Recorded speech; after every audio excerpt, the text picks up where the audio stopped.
पीछे पलट के भी व्यास जी को नहीं देखा। उन्होंने जैसे ही व्यास जी उनके पीछे गए, उन्हें बुलाया कि पुत्र रुक जाओ, तुम रुक जाओ, कुछ समय रुक जाओ, कुछ समय हमारे साथ तुम व्यतीत कर लो, फिर तुम जाना वन में तपस्या करना, मैं तुम्हें नहीं रोकूंगा, पर इस समय तुम रुक जाओ। सुखदेव जी ने पीछे पलट कर नहीं देखा। जैसे जैसे वो वन की तरफ आगे बढ़ रहे हैं, व्यास जी महाराज उनके पीछे पीछे जा रहे हैं, तब एक तालाब में कुछ स्त्रियां स्नान कर रही थी। उन्होंने सुखदेव जी को देखा तो उन्होंने सुखदेव जी को देखकर अपने वस्त्र धारण नहीं करे, उन्हें उनसे शर्म नहीं है। पर व्यास जी को देखते ही वो सब घबरा गई, खड़ी हो गई और व्यास जी ने क्षमा मांगी कि हमें क्षमा कर दीजिए बाबा, हमने आपको देखा नहीं। तो व्यास जी ने उनसे प्रश्न पूछा कि मेरा पुत्र अभी यहाँ से निकला, तब तो आपको शर्म नहीं है, तब आपको लाज नहीं है, आपके पिता स्वरूप मुझे देखकर आपको लाज आ रही है। तब उन्होंने कहा कि आपके पुत्र की दृष्टि तो ब्रह्म आकार है, आपकी नहीं है। उन्हें तो स्त्री और पुरुष का कोई भेद ही नहीं है, उनके लिए सब ब्रह्म स्वरूप है, सब एक है, उनकी दृष्टि में कोई भेद नहीं है। आपकी दृष्टि में तो भेद है, आपके लिए स्त्री और पुरुष तो है, इसलिए हमें क्षमा कर दीजिए, हमने आपको देखा नहीं था। वेदव्यास जी महाराज को ये जब उत्तर मिला तो वो और आगे गए, तो पेड़ों ने सुखदेव जी की तरफ से वेदव्यास जी को जवाब दिया कि आपका पुत्र बड़ा ही ज्ञानी है, तपस्वी है, योगी है, आप इन्हें मत रोकिए, जाने दीजिए। तो वेदव्यास जी वापस अपने घर आ गए और उनकी जो धर्म पत्नी है उन्हें कहा कि देवी, हमारा पुत्र बड़ा तेजस्वी, बड़ा ही विद्वान है, वो तपस्या करने में लीन है, इसलिए वह हमारे साथ इसमें यहाँ घर में हमारे आश्रम में नहीं रहेगा। और उन्होंने गृहस्थी तो जन्म से ही त्यागी, उन्हें भगवान की माया का स्पर्श ही नहीं है। अब आगे का जन्म हो गया सुखदेव मुनि महाराज का, तब सूत जी कहते हैं शौनक ऋषियों को कि मैं आपको वही कथा सुनाऊंगा जो कथा वेदव्यास जी महाराज ने सुखदेव जी को सुनाई, उन्हें भागवत का पठन कराया गया। और जब राजा परीक्षित को 70 दिवस का श्राप लगा, तब उन्होंने वो भागवत उन्हें आकर सुनाई। वेदव्यास जी महाराज का सुखदेव जी का जन्म बताया। सुखदेव जी के जन्म के बाद उन्होंने पूछा कि सुखदेव जी का प्राकट्य बताया हमने आपको। फिर वो कहते हैं, उन्होंने सूत जी ने कहा कि जो श्रीमद् भागवत कथा है वेदव्यास जी महाराज ने अपने पुत्र को पढ़ाई, सुखदेव जी को। सुखदेव जी ने वो मुझे परम शिष्य जानकर एकांत में मुझे सुनाई, सूत जी को। और जब राजा परीक्षित को श्राप लगा, तब उन्होंने वो कथा उन्हें सुनाई, श्रीमद् भागवत का श्रवण कराया परीक्षित को। जब उन्हें 70 दिवस का श्राप लगा था, तब उन्हें ये कथा सुनाई। तो उन्हीं परम आदरणीय श्री सुखदेव मुनि महाराज के चरणों में प्रणाम करके मैं आपके प्रश्नों का उत्तर देता हूँ। उन्होंने जो 6 प्रश्न पूछे, पहला प्रश्न ये था कि मनुष्य का परम धर्म क्या है। परम धर्म पूछा पहला प्रश्न, तो उन्होंने उत्तर दिया सूत जी ने शौनक ऋषियों को कि पहला प्रश्न आपने जो पूछा है मनुष्य का परम धर्म क्या है, तो मनुष्य का परम धर्म होता है जो हमारा धर्म सनातन हिंदू धर्म, ये हमारा धर्म। और परम धर्म मनुष्य का क्या है, उन्होंने बताया, बड़ा सुंदर उत्तर दिया कि मनुष्य का परम धर्म भगवान के चरणों में ध्यान लगाना है, भगवान को प्राप्त करना, भगवान के चरणों में ध्यान लगाना, ये मनुष्य का परम धर्म है। हमारा धर्म तो हिंदू है, पर हमें मंदिर जाना ये हमारा परम धर्म है। हमें भगवान के चरणों में प्रीति करना, भगवान के चरणों में ध्यान लगाना और सद्गति प्राप्त करना खुद के कल्याण के लिए, ये हमारा परम धर्म है। उन्होंने दूसरा उत्तर दिया, उन्होंने जो दूसरा प्रश्न पूछा था कि सबसे बड़ा देवता कौन है। हमारे अलग अलग ग्रंथों में अलग अलग प्रकार की स्तुति की है। जैसे श्री राम का जो रामचरितमानस है वह प्रभु श्री राम को समर्पित है। उनके अनुसार प्रभु श्री राम सबसे बड़े, विष्णु पुराण के अनुसार विष्णु भगवान सबसे बड़े, शिव पुराण के अनुसार महादेव जी सबसे बड़े, ब्रह्म पुराण के अनुसार ब्रह्मा जी। तो सबसे बड़ा देवता कौन है हमें बताइए यहाँ। तब उन्होंने कहा कि सभी अत्यंत वंदनीय और पूजनीय, सभी अत्यंत वंदनीय और पूजनीय, और सभी एक ब्रह्म रूप है, सभी एक ब्रह्म रूप है। सभी निष्ठा सभी में करो, सभी भगवान में निष्ठा करो, कभी किसी भगवान की निंदा मत करो, पर प्रीति और आपके मन में जो इष्ट देव है वो एक होनी चाहिए। आप पूजा सबकी करो, आप सबका ध्यान लगाओ, नवरात्रि में माता की पूजा करो, श्रावण में भगवान की पूजा करो, महादेव जी की, गणेश उत्सव में गणेश जी की, यानी आपको सभी भगवान के चरणों में ध्यान तो लगाना, सभी भगवान की पूजा करनी, किसी की निंदा कभी नहीं करनी है। आप श्री राम के भक्त हैं तो आप कृष्ण भगवान की पूजा ना करो, ऐसा हमारे शास्त्र तो हमें कभी नहीं सिखाते। इसलिए निष्ठा सब में रखो, प्रीति किसी एक के चरणों में लगाओ, एक के चरणों में ध्यान लगाओ। सभी के चरणों में ध्यान आप नहीं लगा सकते, किसी एक के चरणों में ध्यान लगाओ, जो जिससे आपके हृदय में आपको जिससे प्रेम हो जाए, जो भगवान आपके हृदय में विराजमान हो जाए, उनके चरणों में प्रीति करो। भगवान तो सब एक ही है। जैसे अगर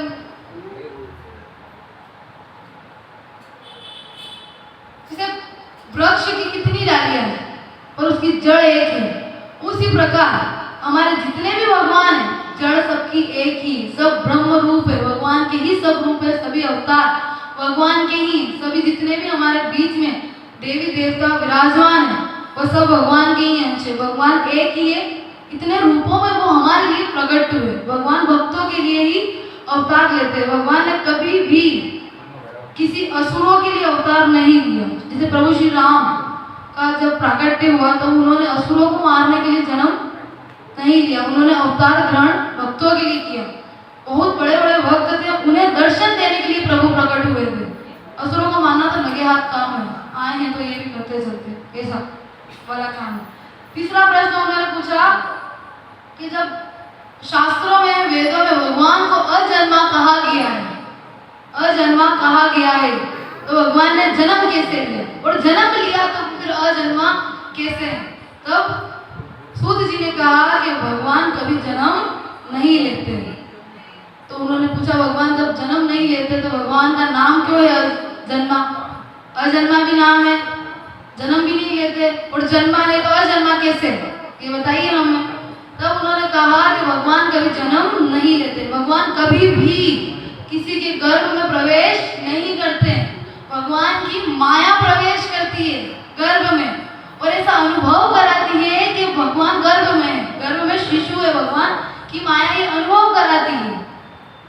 भगवान कभी किसी के गर्भ में नहीं गए, भगवान का जन्म नहीं हुआ है, भगवान का प्राकट्य होता है।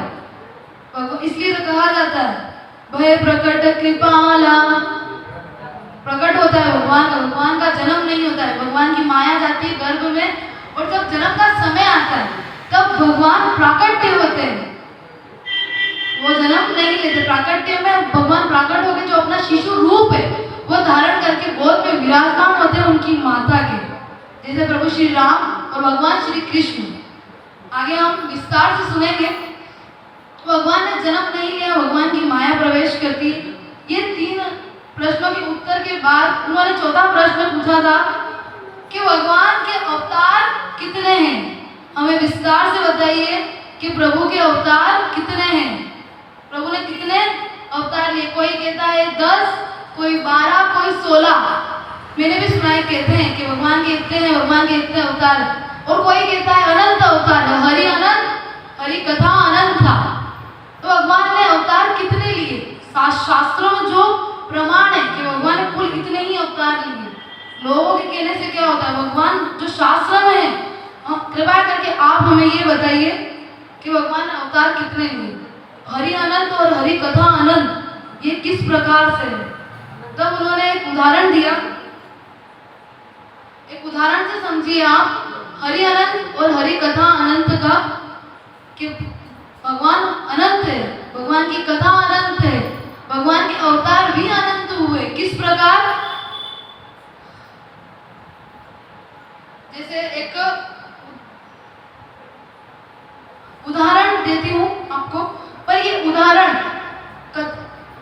बनावटी नहीं है, ये उदाहरण बनावटी नहीं जो मैं आपको सुना रही हूँ, ये कथा है और ये सत्य कथा है, वो मैं आपको सुना रही हूँ।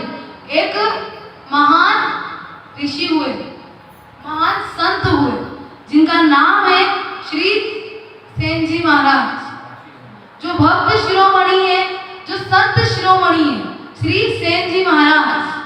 तो उन सेन जी महाराज का ये आपको उदाहरण से हम समझा रहे हैं कि भगवान के अनंत अवतार किस प्रकार से हैं। जो भक्त शिरोमणि है, जो संत शिरोमणि श्री सेन जी महाराज, ये भगवान के बहुत बड़े भक्त हुए और वो किसी राजा के राज्य काल में राजा की निज सेवा करते थे। राजा की सेवा किस प्रकार, यानी राजा के जो मालिश और हजामत कहा जाता है जिसे, वो काम करते थे। राजा के बाल काटना, राजा की सेवा, ये उनका कार्य था श्री सेन जी महाराज का। तो एक दिन सेन जी महाराज को राजा ने कहा, राजा ने बुलावा भेजा अपने द्वारपाल के साथ के जाओ, सैनिक को भेजा, सेन जी महाराज को जाओ और बुला कर लाओ। तब सेन जी महाराज के घर पर वो सैनिक जाते हैं और कहते हैं आपको राजा ने बुलाया है, सेवा के लिए आप पधारिए शीघ्र। सेन जी महाराज ने कहा आप पधारिए, मैं आ रहा हूँ। सेन जी महाराज अपने घर से निकले जाने के लिए राजा के वहां, पर बीच में एक जगह पर इस प्रकार कोई कथा चल रही थी, इस प्रकार कोई सत्संग हो रहा था और वो भगवान के परम भक्त थे। उनका ध्यान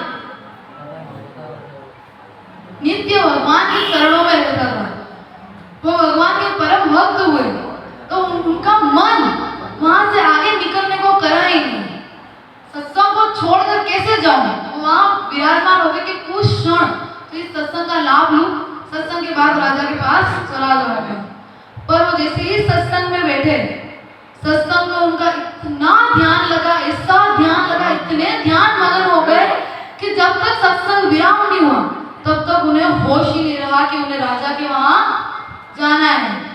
जैसे ही सत्संग विराम होता है, उनके नेत्र खुले, उन्होंने कहा मैं तो यहीं बैठा रह गया, मुझे तो राजा ने बुलाया था, अब मुझे तो बहुत देर हो गई जाने में। तब वो गए और कहा कि ठीक है, राजा को कह दूंगा, जो राजा दंड देगा उसे स्वीकार कर लूंगा। राजा को कह दूंगा मुझे क्षमा कर दीजिए, मैं एक जगह सत्संग में बैठ गया था, मेरा मन वहां से आगे आने को नहीं करा। प्रभु के चरणों में ऐसी प्रीति है कि मेरा मन वहां से आगे आने को नहीं किया, मेरे पैर वहीं रुक गए, इसलिए मैं वहां बैठ गया। और अगर आप मुझे कोई दंड देना चाहे तो आप अवश्य दे सकते हैं, मुझे हर दंड आपका स्वीकार्य है। उन्होंने ये सोचा कि मैं राजा को ये कह दूंगा, और वो तो इस विचार से सत्यम परम धीमहि, सत्य को हमेशा स्वीकार करना चाहिए। सत्य से बड़ा कोई धर्म नहीं होता और असत्य से बड़ा कोई अधर्म नहीं होता। और आजकल के मनुष्य तो हर पल पल असत्य, झूठ बोलते हैं, झूठ बोलने से बहुत पाप लगता है, नहीं बोलना चाहिए। तो उन्होंने सत्य स्वीकार किया कि जो भी है मैं वो राजा को बता दूंगा। सत्य स्वीकार किया। तब राजा के दरबार में वो गए, जो द्वारपाल था सैनिक, उसने देखा कि ये सेन जी अभी तो गए थे यहाँ से, कि फिर क्यों आ रहे हैं। अंदर गए राजा के पास, राजा को जाके प्रणाम किया सेन जी महाराज ने और सीधे कहा कि मुझे क्षमा कर दीजिए महाराज, मैं आने में देर हो गई, मुझे क्षमा कर दीजिए, मैं एक जगह सत्संग में रुक गया था इसलिए मुझे देर हो गई, आप मुझे क्षमा कर दो, मैं आपके समय पर आ नहीं पाया। राजा ने विचार किया कि अभी तो आके गए यहाँ से, फिर ऐसा क्यों बोल रहे हैं। राजा ने कहा सेन जी महाराज आप अभी तो यहाँ से गए हो, आपकी सेवा से मैं बड़ा प्रसन्न हुआ, मैंने आपको उस उपहार में हार भी दिया। एक क्षण के लिए राजा के मन में ये विचार आया कि कहीं इन्हें लोभ तो नहीं है, जो मैंने हार दिया उसका कहीं इन्हें लोभ तो नहीं आया मन में, इसलिए वापिस आए और शायद कुछ इस प्रकार बोल रहे हैं। तो तब सेन जी महाराज ने कहा प्रभु महाराज जी मैं नहीं आया था, मैं आपसे सत्य कह रहा हूँ कि मैं सत्संग में बैठा था, मैं यहाँ नहीं आया, आपकी सेवा करने में नहीं आया। आप ऐसा क्यों कह रहे हैं कि मैं आया था और मैंने आपकी सेवा करी, मैं तो सत्संग में बैठा था। तब राजा के मन में विचार आया कि ये ऐसा क्यों कह रहे हैं। तब राजा ने कहा कि आप आए थे और मैंने, इसका ये प्रमाण है कि मैंने आपको एक हार दिया, वो हार कहाँ है? आपके गले में नहीं है। राजा ने इधर उधर देखा, राजा की दृष्टि भगवान की तरफ गई, जो उनके वहां पर भगवान की जो प्रतिमा विराजमान है वहां पर दृष्टि गई, और राजा का वो हार भगवान ने पहन रखा था। तब से उन्हें राजा को ये पता पड़ा कि सेन जी महाराज का अवतार लेकर भगवान मेरे पास आए थे। इतने संत शिरोमणि है ये भगवान की, इनका रूप लेकर भगवान मेरे पास आए, इतने बड़े भक्त हैं ये। राजा को तब ये पता पड़ा कि एक बार जब उनकी सेवा जब चल रही थी, जब भगवान जब अवतार धारण करके आए, जब वो सेवा कर रहे थे, तब पानी में राजा को सेन जी महाराज का चेहरा दिखा, तो उन्हें उसमें भगवान की छवि दिखी। तब राजा को ये पक्का विश्वास हुआ कि भगवान ही सेन जी का रूप लेके मेरे पास आया, और उनका जो स्वरूप था वो दिव्य था, बड़ा आकर्षक लग रहा था। इतना दिव्य स्वरूप उन्होंने कभी सेन जी महाराज का देखा नहीं था। उस दिन उन्हें कुछ अलग लगा, और राजा को कोढ़ की बीमारी थी, जो बीमारी थी वो बीमारी भगवान के स्पर्श से ठीक हो गई। राजा बिल्कुल ठीक हो गए, राजा का शरीर एकदम स्वस्थ हो गया। तब उन्हें यकीन हो गया कि भगवान मेरे पास आए। तब राजा ने सेन जी महाराज के चरणों में प्रणाम किया और कहा कि आप इस आसन पे विराजमान होइए और मैं आज से आपकी सेवा करूंगा। राजा ने उन्हें अपना आसन दिया, सिंहासन पे बिठाया और उनकी चरणों की सेवा की, उन्हें चरण झुलाए। बोले श्री सेन जी महाराज की जय। भक्त और भगवान में जब आप भक्ति में इतने निपुण हो जाते हैं तो भगवान और भक्त में कोई अंतर नहीं रहता है। सेन जी महाराज और भगवान एक स्वरूप हुए फिर।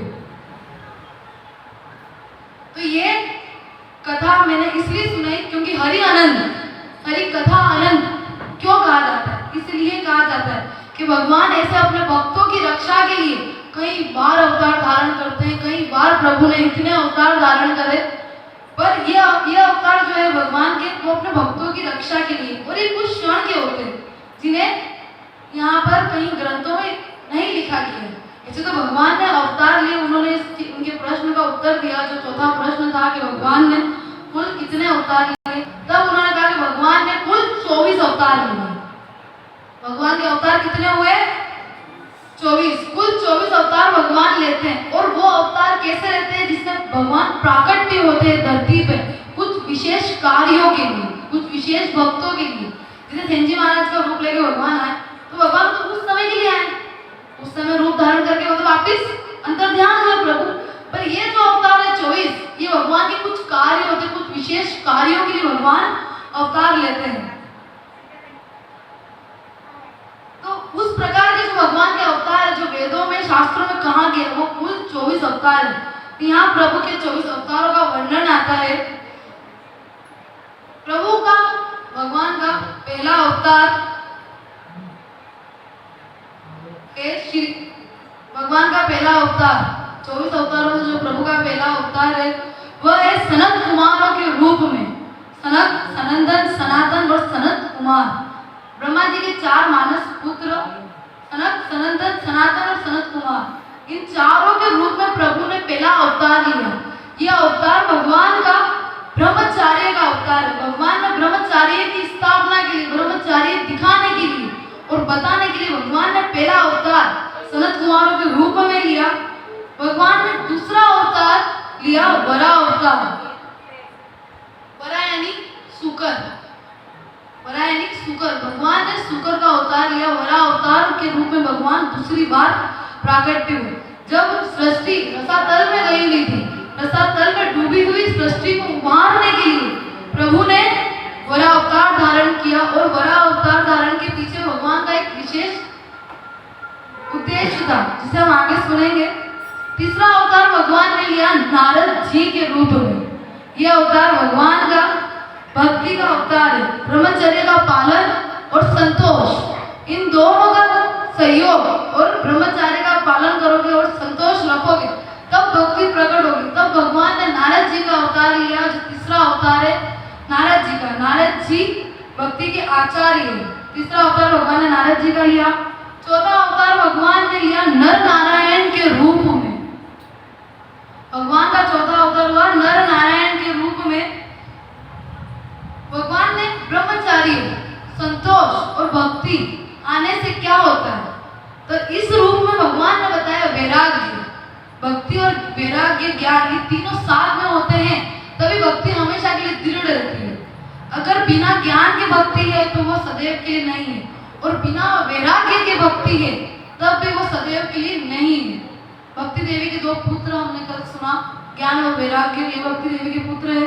तो भगवान ने वैराग्य का अवतार बताने के लिए नर नारायण का रूप लिया, जो चौथा अवतार। उसके बाद भगवान ने पांचवा अवतार लिया कपिल देव जी के रूप में।